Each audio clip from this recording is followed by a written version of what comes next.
This is a really good question. How do you get the stretch and the wind up, the wind up to feel similar? So that's a really good question. That's something that I don't think I've ever touched on since I've started my online presence. It's fantastic. So I actually talked about this similar concept. I'm going to slide away from the mic a little bit. Talked about this similar concept the other day when I did a post on controlling the running game and utilizing like a quick step. So essentially for me, what I'm thinking is how can I get to, a similar, I have no room in this office. How can I get to the most important part or the most important position of my entire delivery, whether it be stretch and wind up? How can I get to it? For controlling the running game and doing a quick step, it's as fast as possible. When I'm not controlling anything, I'm just kind of just regular leg lift. It's the same thing though, right? So for me, it's that hand separation, head over that back leg, and then almost quarter turn with that front leg, that lead leg. I know you can't see it, but it's quarter turn to where like the heel's pointing to the catcher or the target, and the toes pointing kind of like in left center field. So here is like that position that I want to get to no matter what.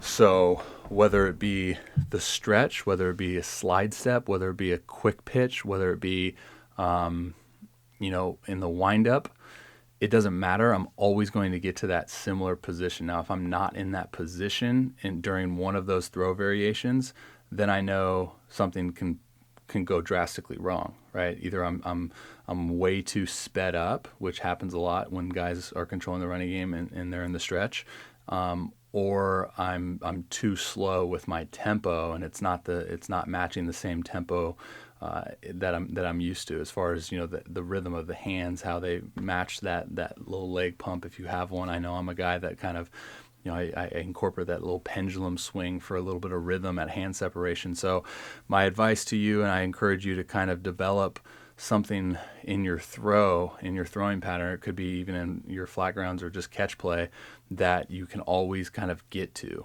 right? That no matter what the throw variation is, that you're always going to get to it. And then from there, you just work backwards, right? So it's like, if you need to get there quicker, you just kind of take bits and pieces of your wind up or your stretch and you simplify it. So hopefully that makes sense. If you want to check out that breakdown I did on controlling the running game, it's therobbyrowshow.com/CRG. Yeah, that's it. I remember that off the top of my head. Cool. Good question.